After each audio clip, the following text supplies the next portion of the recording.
పిఠాపురం వెళ్ళారు, కొన్ని ప్రాంతాల్లో పర్యటించి క్షేత్రస్థాయిలో మీకు పూర్తి అవగాహన వచ్చినట్టు ఒక 40-50 కాగితాలు పట్టుకొని ప్రెస్ ముందు మీరు మాట్లాడిన మాటలు ఏ విధంగా ప్రజలకు ఉపయోగపడతాయని నేను ప్రశ్నిస్తున్నాను. ఒక్కసారి మీరు గతంలో పవన్ కళ్యాణ్ గారి నాయకత్వంలో జనసేన పార్టీ 5 సంవత్సరాల్లో ఎప్పుడైనా ఇటువంటి సందర్భాల్లో ఏ విధంగా మేము స్పందించేవాళ్ళం? చాలా స్పష్టంగా పవన్ కళ్యాణ్ గారు ఎప్పుడు కూడా ప్రభుత్వాన్ని విమర్శించకుండా ప్రజలకు ఉపయోగపడే విధంగా 2-3 మంచి సూచనలు చేసి పెద్ద మనసుతోటి మీరు ముందుకు వచ్చి ప్రభుత్వం నుంచి ఆదుకోవాలి, కష్టాల్లో ఉన్నారు రైతాంగం, సామాన్య ప్రజలని పదే పదే ఆయన విజ్ఞప్తి చేస్తూ ఉండేవాళ్ళు. ఈ రోజున వాస్తవాలు ఏంటి? పోనీ మీరు అక్కడ పోయి పర్యటించారు, మీ సొంత పేరుతో నిర్మాణం చేసిన ఆ జగనన్న కాలనీ గొల్లపురంలో అక్కడికి పర్యటించారా మీరు? అక్కడున్న వాస్తవ పరిస్థితి తెలుసుకున్నారా? ఏ విధంగా ఆ ప్రాంతం మొత్తం మునిగిపోయిందో మీరు చూసారా? సెలెక్టివ్గా కొన్ని ప్రాంతాలకు వెళ్ళి ఏలేరు గురించి మాట్లాడుతున్నారు. కూటమి ప్రభుత్వం ఏర్పడిన వెంటనే ఉప ముఖ్యమంత్రి గారు పవన్ కళ్యాణ్ గారు అధికార యంత్రాంగాన్ని సమావేశపరిచి జిల్లా కలెక్టర్ గారి ద్వారా ఆధునీకరణ కోసం చేయాల్సిన కార్యక్రమాల గురించి ఆయన సమావేశం ఏర్పాటు చేసుకుని ప్రణాళిక సిద్ధం చేశారు. సుమారు 1000 కోట్ల రూపాయలతో అంచనాలు వేశారు. మరి మీ 5 సంవత్సరాల్లో ఎందుకు మీరు పని చేయలేకపోతున్నారంటే, ఎందుకు చేయలేదని అంటే విచిత్రమైన సమాధానం ఏంటంటే వర్షాలు ఎక్కువ పడ్డాయంట. అసలు స్పందించే మనస్తత్వం ఏది మీలో నేను అడుగుతున్నాను. మీరు ఎప్పుడైనా మీ జేబులోంచి 1 లక్ష రూపాయలు తీసేవారు కానీ ఇచ్చారా? సామాన్యుడు ఇబ్బంది పడుతుంటే మీరు పరదాలు కట్టుకుని తిరిగారు ఆ రోజుల్లో. మ్యాన్ మేడ్ డిజాస్టర్ అంటే అద్భుతమైన ఉదాహరణ అన్నమయ్య ప్రాజెక్ట్.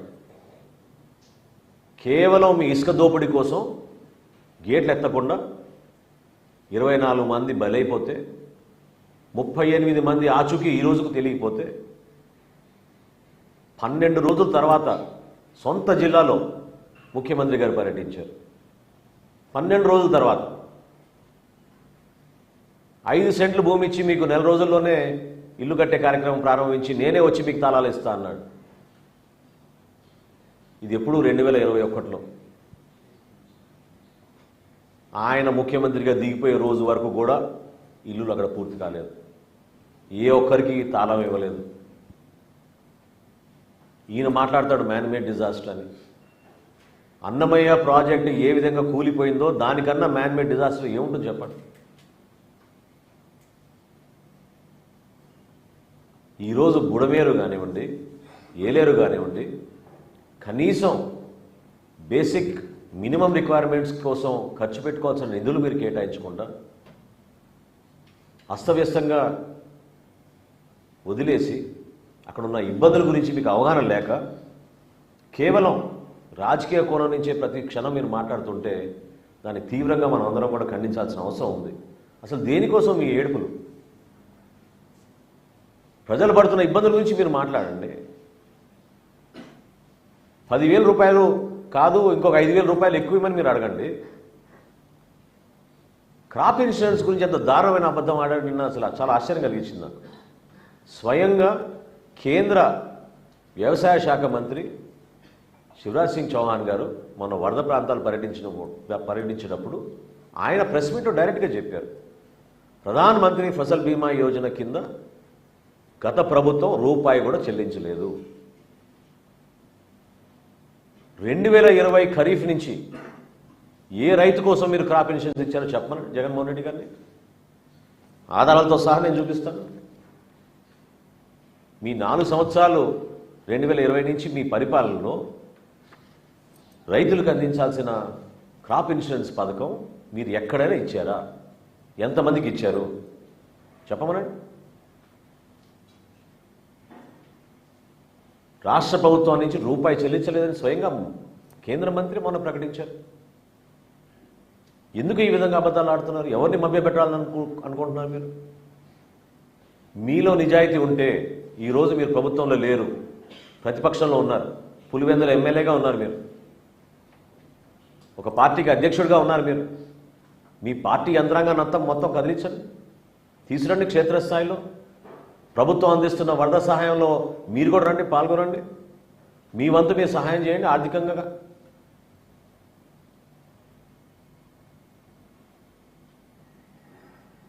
లీడర్ అంటే పవన్ కళ్యాణ్ గారి లాగా స్పందించే మనస్తత్వం ఉండాలి. అంతేగాని కాగితాలు పట్టుకుని ప్రెస్ దగ్గర ఊగిపోతే ఏం మాట్లాడుతున్నారో అర్థం కాని పరిస్థితుల్లో అదొక షోమెన్షిప్ లాగా మిగిలిపోతుంది. బాధ్యత లేని వ్యక్తులు ఏ విధంగా ప్రవర్తిస్తారో, ఆపదలో కష్టాల్లో ఉన్నప్పుడు ఒక ప్రతిపక్షంలో మీరున్న ఒక పార్టీగా నిలబడాల్సిన బాధ్యత లేదా మీకు? ఎందుకు మీరు పర్యటించరు? ఎందుకు క్షేత్రస్థాయిలో మీరు వెళ్ళి మన కష్టాల్లో ఉన్న కుటుంబాలు ఎందుకు ఆదుకోరు? గ్రామాన్న ఎంతోమంది ఇబ్బంది పడుతున్నప్పుడు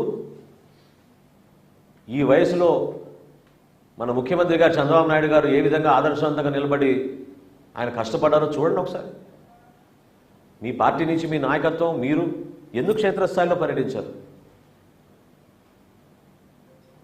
ఆలోచించుకోవాలి ఇవన్నీ కూడా. మేము ఒక బాధ్యత గల పార్టీగా మా పార్టీ అధ్యక్షుడు పవన్ కళ్యాణ్ గారు పిలిపిస్తే జన సైనికులు, వీర మహిళలు, మా నాయకులు, శాసనసభ్యులు, పార్లమెంట్ సభ్యులు అందరూ కూడా ఎవరికి వారు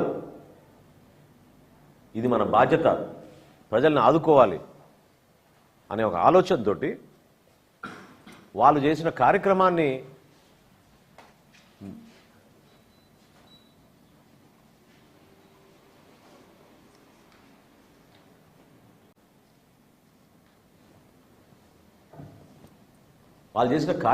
మీరు గుర్తించి ఒప్పుకోవాలి. నందలూరు మండలంలో పులపత్తూరు, మందపల్లి, తోగురుపేట ఈ గ్రామాల్లో అందరికన్నా ముందు అన్నమయ్య ప్రాజెక్టు కూలిపోయినప్పుడు వెళ్ళింది మా జన సైనికులు. అధికార యంత్రాంగం కన్నా ముందు వెళ్ళారు, సహాయక కార్యక్రమాల్లో పాల్గొన్నారు, ఎంతోమందిని రక్షించారు. ఈ రోజుకి కూడా ఆ గ్రామాల్లో పర్యటిస్తే 4 సంవత్సరాలు మీ పరిపాలన ఎంత దరిద్రంగా అక్కడ వ్యవహరించిందో మీరే చూసుకోవాలి. ఖచ్చితంగా త్వరలోనే రాష్ట్ర ప్రభుత్వం ప్రతి ఒక్క కుటుంబాన్ని ఆదుకోబోతోంది. పంట నష్టం జరిగినా, ఆర్థిక నష్టం జరిగినా, ప్రతిరోజు వాళ్ళు పనికి వెళ్ళలేని పరిస్థితిలో ఎంత నష్టం పోయారో, ఎంత కష్టపడ్డారో ప్రతిదీ కూడా మానవతా దృక్పథంతో ఆలోచించాలని పదే మా ప్రభుత్వం ఆలోచిస్తోంది. ఆర్థిక పరిస్థితులు కష్టంగా ఉన్నా, ఇబ్బందికరంగా ఉన్నా కూడా ఈ సందర్భంలో అవన్నీ పక్కన పెట్టి ప్రజల పక్షాన్ని నిలబడాలి. కూటమి ప్రభుత్వం కేవలం ప్రజలకి సేవ అందించడానికి కోసం, మెరుగైన పరిపాలన అందించడానికి కోసం పొరపాటు లేకుండా ప్రతి కుటుంబాన్ని గుర్తించి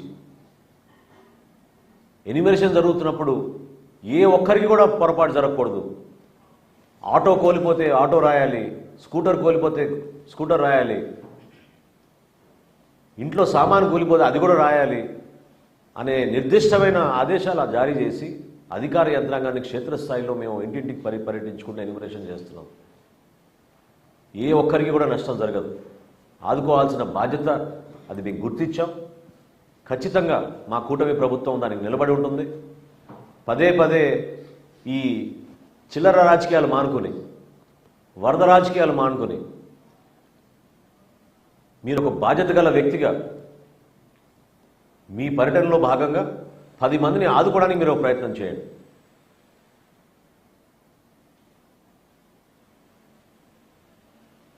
రాబోయే రోజుల్లో ఏలేరు, బుడమేరుకు సిద్ధం చేసిన ఒక ప్రణాళిక చాలా స్పష్టంగా ఇంప్లిమెంట్ చేసే విధంగా మా కూటమి ప్రభుత్వం ముందడుగు వేస్తుంది. ఇంకొకసారి ఇటువంటి పరిస్థితి రాకూడదు, ప్రజలు ఇబ్బంది పడకూడదనే ఆలోచనతో షార్ట్ సైట్ ఆలోచన కాకుండా లాంగ్ టర్మ్ ఆలోచనలతోటి ఒక మంచి ప్రణాళికతోటి సిద్ధం చేసుకుని మేము ముందుకెళ్తున్నాం. అందులో ప్రతి ఒక్కరు కూడా భాగస్వాములు అవ్వాలి. ఉప ముఖ్యమంత్రి గారు పవన్ కళ్యాణ్ గారు ఎంత ఆదర్శవంతంగా నిలబడ్డారో ఆ విధంగా రాష్ట్ర ప్రజలందరూ కూడా కలిసి రావాలి, ప్రజల్ని ఆదుకోవాలని మనస్ఫూర్తిగా ఈ సందర్భంగా కోరుకుంటున్నాను.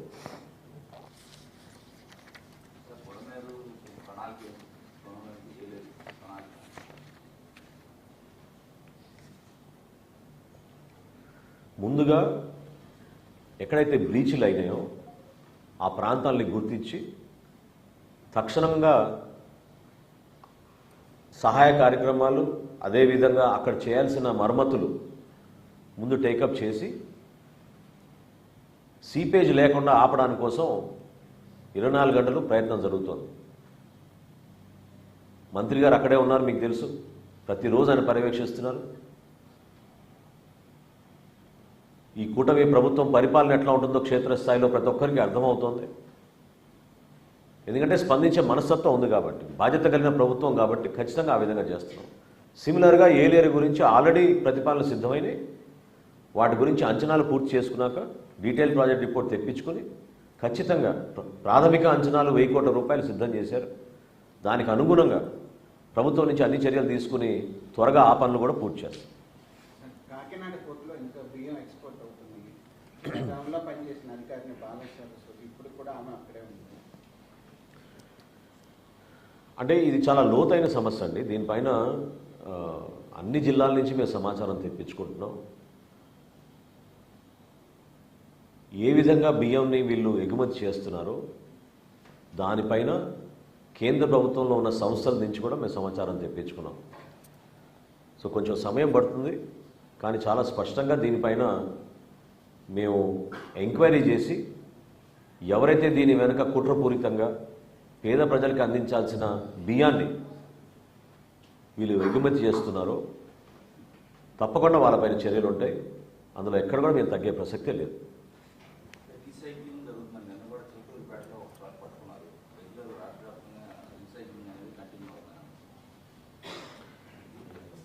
ప్రతి జిల్లాలో కూడా మండల స్థాయి నుంచి గ్రామ స్థాయి నుంచి చాలా ప్రాంతాల్లో ఏదైతే ప్రభుత్వం ఒక మంచి ఆలోచనతోటి ఎవరు కూడా ఆహారం కోసం ఎదురు చూడకుండా బియ్యము ధాన్యము మనం అందించాలి, వాళ్ళందరికీ మంచిగా ఉండాలి ఆ కుటుంబం అనే ఆలోచనతో మేము చేస్తున్న ఈ కార్యక్రమాన్ని నిర్వీర్యం చేయడానికి చాలామంది కుట్ర పన్నుతున్నారు. నేను ఇందాక అన్నట్టు ఇది ఒక్క ప్రాంతానికి సంబంధించింది కాదు, రాష్ట్ర వ్యాప్తంగా విస్తరించింది. దీనిపైన ఒక సమగ్రమైన నివేదిక త్వరలోనే సిద్ధం చేసి తప్పకుండా క్రిమినల్ యాక్షన్ తీసుకుని మేము ఇటువంటి జరగకుండా చూసుకోవాల్సిన పరిస్థితి వచ్చే విధంగా రాష్ట్ర ప్రభుత్వం తప్పకుండా స్పందిస్తుందని నేను నమ్ముతున్నాను.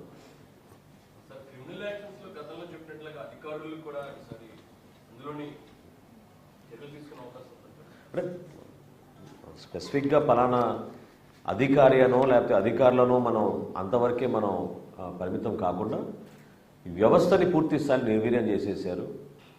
చాలా లోతుగా గ్రామ స్థాయి వరకు తీసుకెళ్ళిపోయారు. ఆ రీసైక్లింగ్ అనేది ఆగే విధంగా తప్పకుండా చర్యలు తీసుకుంటాం. హరిప్రసాద్ గారు మీరు చెప్తారా? పర్యటించారు కాబట్టి చెప్తాను.